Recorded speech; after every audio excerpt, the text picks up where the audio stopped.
And our guest today on The Big Move will be LaSharndra Barbarin, the Chief Executive Officer at Medical City Lewisville. She joined the executive leadership team there in 2015. As CEO, Sharn provides leadership, strategic direction, and direct administrative responsibility for all of the aspects of financial operations, clinical quality outcomes, and patient experience for Medical City Lewisville. She has more than 20 years of healthcare leadership experience. She began her career with HCA Healthcare as an administrative fellow at Medical City Las Colinas, and she was quickly promoted to COO at Medical City McKinney, where she served 9 years before her promotion to COO at Medical City Arlington. That was in 2011. And before we meet Sharn, let's begin by saying thank you to the warriors on the front lines of medical care as we've emerged from that pandemic that began in the spring of 2020.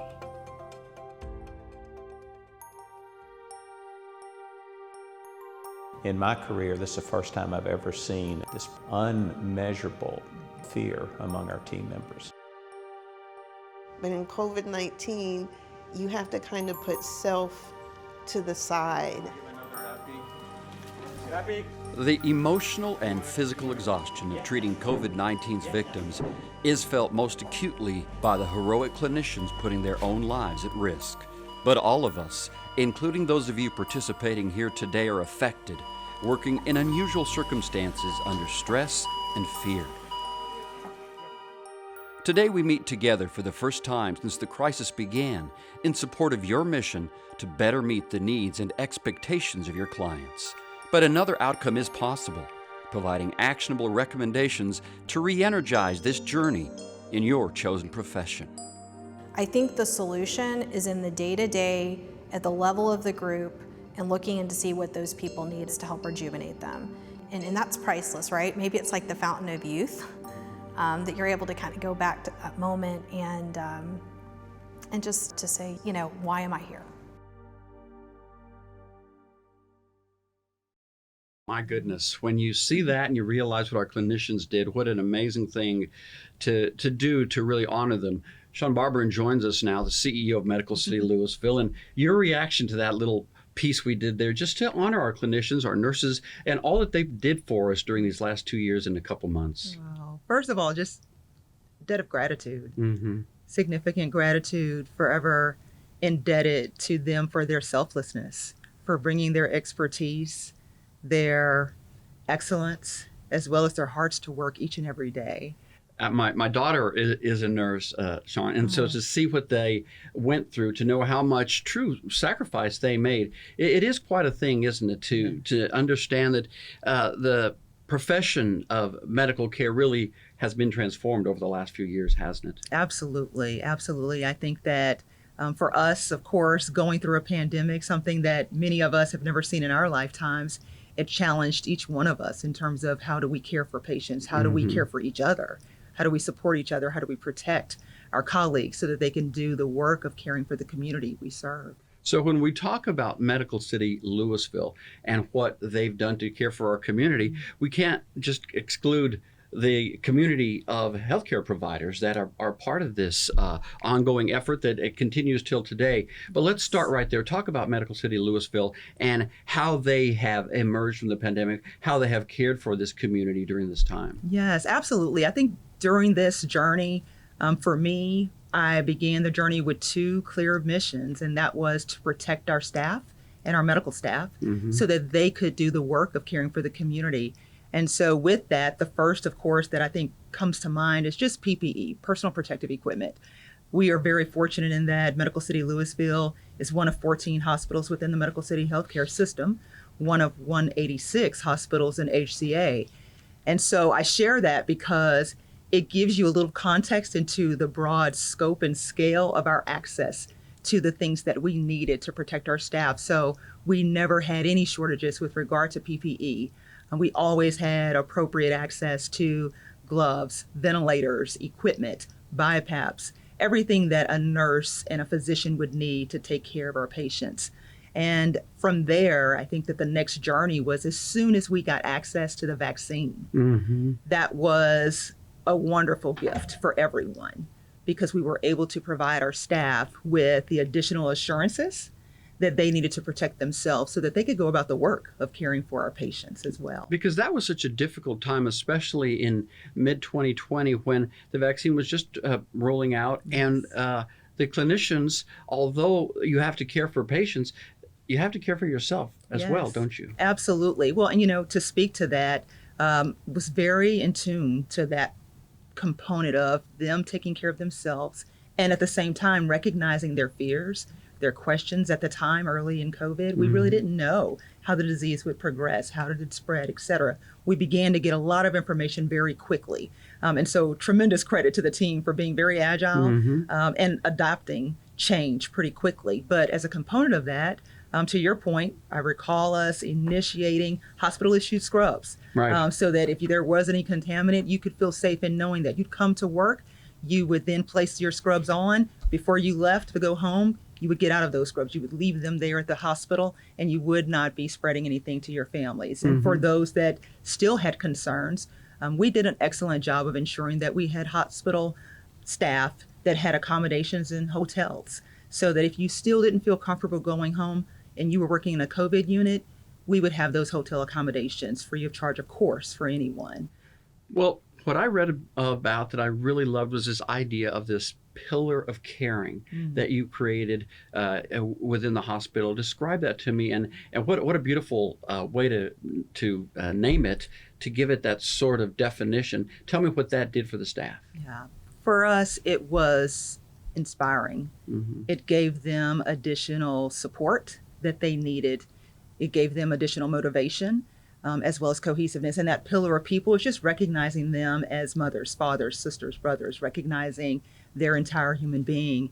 And so with that, that meant making certain that we did code compassions, is what we called them. In hospitals, people are pretty knowledgeable of the fact that we utilize codes a lot. Yes. But we did a little spin on that and did code compassion. And that was our way of alerting individuals whenever we saw a department, a staff member that was potentially having a difficult day. Maybe they had suffered a loss of a patient that they had grown very close to. We would sound a code compassion, and myself, other members, our chief nursing officer, other colleagues would then simply emerge on that unit to provide them with self-care, to provide them maybe with a hug, maybe just a time to give them silence, and make certain that they were emotionally okay so that they can continue on about the work. I find what you're saying is fascinating in the sense that we really can't care for the community until we care for ourselves, right? Absolutely. What you're telling me is you prioritize the care of your clinical staff, of the hospital staff, so you could care for the community. Absolutely. They were my number one priority through this, because we would not have been able to achieve our mission if anyone was compromised. Wow, that's tremendous. Talk a little bit about the surge plan that you had in place, because so often during the pandemic, it felt like we were flying by the seat of our pants. But to have a surge plan means you had a process in place for when things change. Absolutely. There was tremendous structure. So to your point, we had an 8-phase surge plan. And in short, that surge plan gave us the opportunity to double our capacity of the hospital based off of some worst case projections that we were getting. And for us, that allowed us to be able to think ahead. What would be the additional supplies that we would then need to be able to support patients if we needed to tap into these overflow areas? And toward the end, I guess, of 2020, the staff, our medical staff, our nurses, our respiratory therapists, we got very agile at being able to go up and down those surge capacities. I can tell you that, of course, within that, when you look back at from the start of COVID to 2020, the end of 2020, and that 2-year time frame, we tested 21,000 patients for COVID and had about 2,100 that actually tested positive. And then from there, 1,033 were admitted into our facility and cared for. And so when you think about those COVID peaks, our peak for Medical City Lewisville was 47. Going fast forward to today, our COVID census is 2. And so continuing, continuing to do an exceptional job of knowing that there is a plan, there is structure around that COVID plan and the surge plan. In addition to that, again, I have to go back to being a part of a phenomenal system, Medical City Healthcare. We stood up incident command centers within our hospital, And what was beautiful about that is that as a part of that incident command, we had 2-a-day calls, not just with our corporate office, but with all 14 hospitals. Twice a day, we would connect to make certain that each one of us had adequate PPE supplies. We had adequate ventilators. We had adequate convalescent plasma, rotor-proning equipment that we needed, BiPAP machines. Were there instances where we may have one facility that is at capacity? Do we have ability to be able to support that community by taking those patients in and continuing to expand our reach into caring for the community? Really great structure that allowed for everyone to feel safe and comfortable. But one of the most important things right now in caring for that community is this idea of retention of staff. Oh, yes. We all know how difficult it is just to get somebody to do some minor thing you're trying to do around the house right now, much less have somebody with the professional skills of a nurse or a clinician working in the hospital setting. How have you emerged from the pandemic with that retention of your team? Yes. You know, Medical City Lewisville, I have to give credit to our culture. We have a strong culture of family, a culture of excellence that really galvanizes everyone around that mission and placing patients first. And for that reason, because there is this sense of family, I can tell you that our nursing turnover is the second lowest in their Medical City healthcare system. We have top quartile employee engagement. And so that drives the retention, right? Everyone wants to work in an organization that invests in them, that acts on their voice, that routinely looks to them to be experts in their fields, and also allows them to practice at the top of their nursing license, at the top of whatever their profession is.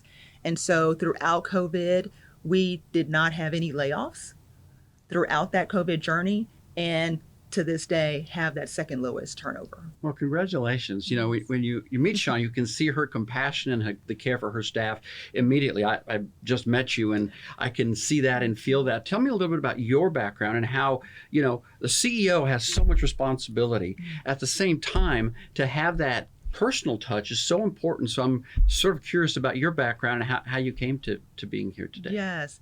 A couple of different things there. You know, I started as little girl in Baton Rouge, Louisiana, oldest of 2, but had a very extended family. So the oldest also of 18 first cousins that we all spent time playing with each other, connecting with each other, but had aunts and uncles that, of course, had many chronic diseases, spent a lot of time in hospitals, volunteering, had family members that also served as nurses, patient care techs, physicians, etc. And for me, was always drawn to healthcare, always drawn to seeing what I could do to be a part of giving back and being a part of something just bigger than myself.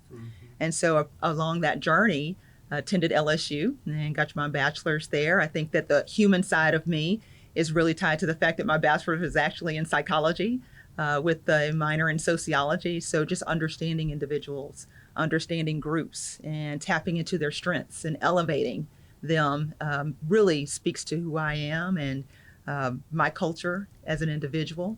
And from there went on to Tulane University in New Orleans for my graduate degree. But all of it was about continuing on in terms of just serving, being a part of something bigger than myself. I mentioned that earlier, and giving back after having seen really great instances of exceptional care being provided, not just to my loved ones that were in the hospital, but to us as a family. Right. I saw that in action and wanted to be a part of being able to give back what I know was given to me. It's just amazing. When I speak with CEOs, it's very interesting. They always tell me, you know, when the day I became a CEO, I stopped knowing what was going on in my company just because nobody wants to give the CEO bad news. I know that you have a plan for that because you're there among your team all the time, aren't you? That's how you make a difference and really get to know what's happening. Yes, that's the key. That is the key. I am passionate about employee rounding. And so actively engaged in being with our staff, asking them what's working well, what can we do better? Who is it on this unit that I can recognize on your behalf? What additional supplies do you need to support you?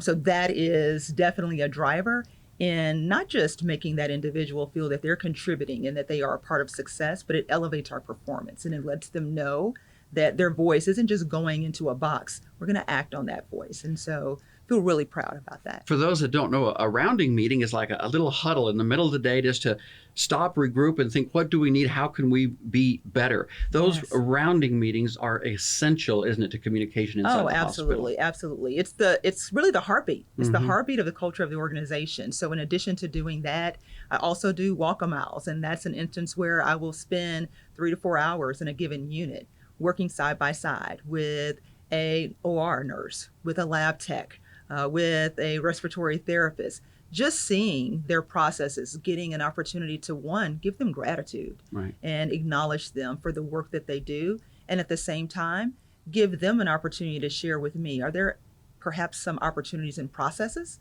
that they need my support, that they need me to engage in to make things easier for them to deliver care to our patients? Wow, fantastic. And it's easy to see then why Medical City Lewisville has become such a destination of choice for medical care, for healthcare here in North Texas.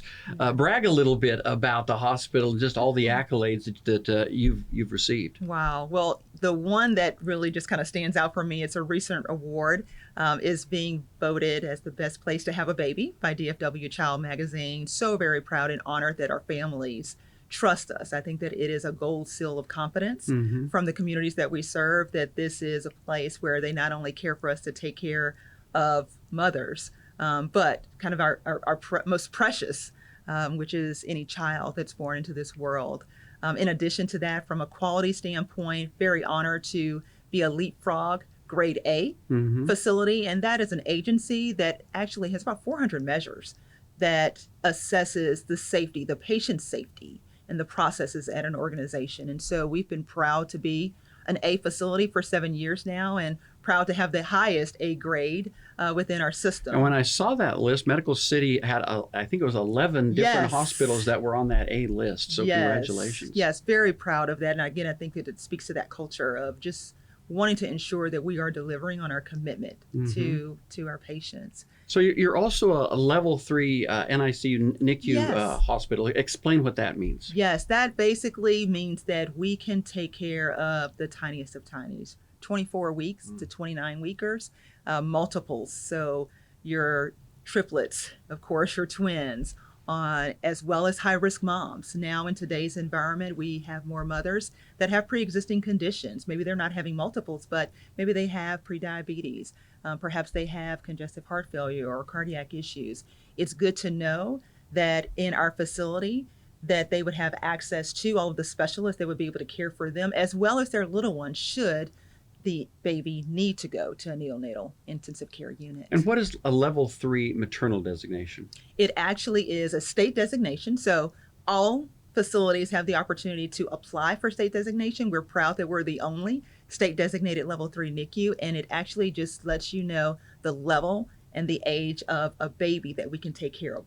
So it lets you know that we can take care of the smallest. And when people have had a family member with a prematurely born child, and you see those tiny infants in those units, and you think how much medical care has changed and improved now to care for the children who are born really early. Talk about just how improved the healthcare has become for these newborns. Yes, it's amazing. In our facility as a level 3 NICU, a couple of things. One is that we have maternal fetal medicine physicians that are there caring for mom in that antepartum stage before she even delivers. So that we have a physician that's the OB that's caring for mom, while the maternal fetal medicine physician is taking care of baby in utero. Upon delivery, 24/7, there is neonatology coverage. So that is basically your intensivist, but with special training, specialization in neonatals. That coverage is provided in our organization 24/7. And I think, again, getting back to the heartbeat, because we know that it's tough. And it can be challenging for any mother or father to leave their little one within the NICU environment. But thanks to technology, we actually have technology that's called NICView, that allows for any family member to actually get this little video that highlights their loved one inside of her or his bassinet. And you can give that extension to the grandparents, great-grandparents, aunts and uncles, and it gives you an opportunity just to see them 24/7 if by chance you have to leave your loved one with us. So, yes, you have great medical care at the hospital, and certainly your care for young mothers is unprecedented. Yes. But we need to let them know, we need to let families out there know about this incredible resource we have here in North Texas. I'm so glad you're here to talk about that and just to let these families know about the hospital. Well, and I think it's wonderful because we have recently invested $4.2 million into our women's services unit. So now, not only do you have the clinical expertise of our physicians there as well as our nurses, but now you are able to go through your birthing experience in a spa-like environment, which we know is another component of being a destination of choice. Yes. As a mom-baby unit. Often you have families that have dreamed of this moment. They have defined what that birthing plan looks like, what the experience looks like, everything from what music will be playing, will there be photography that's involved, will we have an opportunity for there to be some spa time as well. And so those are all amenities, frozen ice, cookies. We have a time period where we actually bring in warm cookies and milk for mom with baby. Mom and dad afterwards having an opportunity to have steak and lobster, a custom meal. We want to make certain that it is as much of a hotel 5-star experience as possible. Well, and I think you're achieving that for sure. Just take a look at your screen for a moment and look at the accolades we've talked about. There you see it. I mean, voted best place to have a baby, as we mentioned here by DFW Child Magazine, level 3 NICU, level 3 maternal designation, and then as we go from the young to the old, primary stroke center for Southern County, one of the very few really truly in North Texas. Talk about the stroke center. Wow, so proud of that.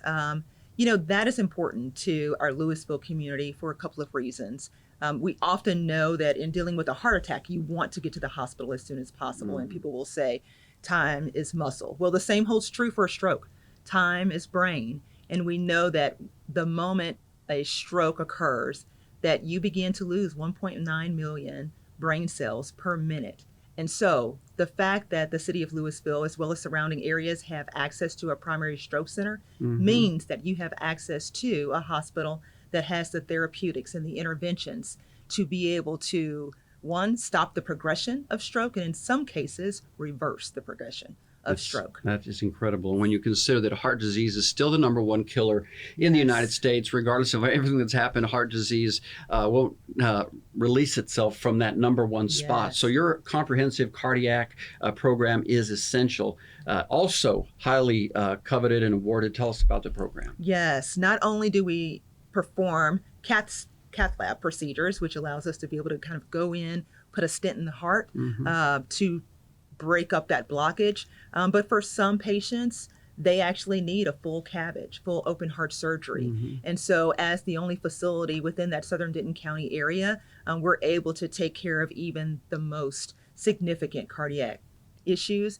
And as a part of Medical City Healthcare, we have access to our Medical City Heart and Spine Hospital that does everything from transplants to the cath lab procedures. Well, it's just a so comprehensive total designation for everything that you do, which leads us right to the magnet designation. Explain that, and again, congratulations on that. Thank you. Very honored to be one of only 45 hospitals within the state of Texas that have the magnet designation. And what magnet is the highest level of designation to any facility, and it is 100% tied to nursing and outcomes. It lets you know the level of clinical expertise of the nursing clinicians as well as the outcomes. So it is not just a certification and a designation that's given at a moment in time. They actually look at your track performance for a 2-year period. And so it is an indication of sustained excellence. That's fantastic. And now as we come out of the pandemic and you have achieved this sustained excellence, what's next, for Medical City Lewisville, especially now that, as you mentioned, people are starting to come back and get those more routine procedures done as we, hopefully have, as Dr. Fauci said, we are truly out of the pandemic stage of this disease. So what's next for Medical City Lewisville? For Medical City Lewisville, I can tell you that a couple of things. One is continuing the excellence that we've established. continuing to grow our women's services program. Very proud of the fact that as a component of just the comprehensive scope of services that we offer, we also have breast surgery, breast oncology, and so want to make certain that we're caring for all women in this area, continuing to advance and grow our orthopedic program. So have the opportunity with physicians that are excellent in everything that they do to be able to offer sports medicine as well as total knees. We have access to the only orthopedic robotic platform within Denton County. And so that allows our surgeons to be able to make precise incisions for any patient that needs a total knee. We also, of course, offer those total hip replacements as well. And you talk about, age there. We're finding that sometimes those interventions are needed earlier just for you to continue to have great life balance as well. And so for us, we want to continue to diversify our surgical subspecialties in those ways, which we've done, and then want to continue to serve our community. That's our heartbeat, assessing where we can be of service and then responding to that community need. Are those the key drivers that make a difference for you? Are there other things that can be done now? Running a hospital is still, people may not realize, it's still a business. You still have to be able to make a profit. And a lot of people don't realize that that's also an objective of any healthcare system. Yes, it is. But I think that what has been so successful for us, when I think about Medical City Lewisville's track record, our financial success, and the fact that we've had record financial years, for me, is no surprise. I think that it directly aligns with our outcomes. The outcomes are driving our community to define us as a destination. And so as long as we continue to deliver on quality, our financial performance will continue. And as we conclude here, I want to say thank you again for being with us. Thank you. When you think about what you're doing for Louisville, how important is that for a city, an emerging city like Louisville, to have this kind of destination healthcare? I think that it's vital. It's absolutely vital. Medical City Lewisville has been proud to be serving the Louisville community now for 46 years. And as a component of that, we're proud to be a top employer within the city. So there's some economic contribution and back and forth in terms of being there for the city. But I think that the biggest contribution we make is being able to be there for the community during moments of celebration, the birth of a loved one, and at the times when they need us most, when they're most vulnerable, whether that be a heart attack, stroke, knee replacement, hip replacement. So for us, that calling is to always be of service and to stand ready to serve as the highest level facility in that community. Well, caring for your community, caring for your staff, what more can you ask for? Thank you so much, Sharn, for being with us. Thank you. It's been Sharn Barbarin, the CEO of Medical City Lewisville, with us on Big Move. Thank you for being with us, and we'll see you next time.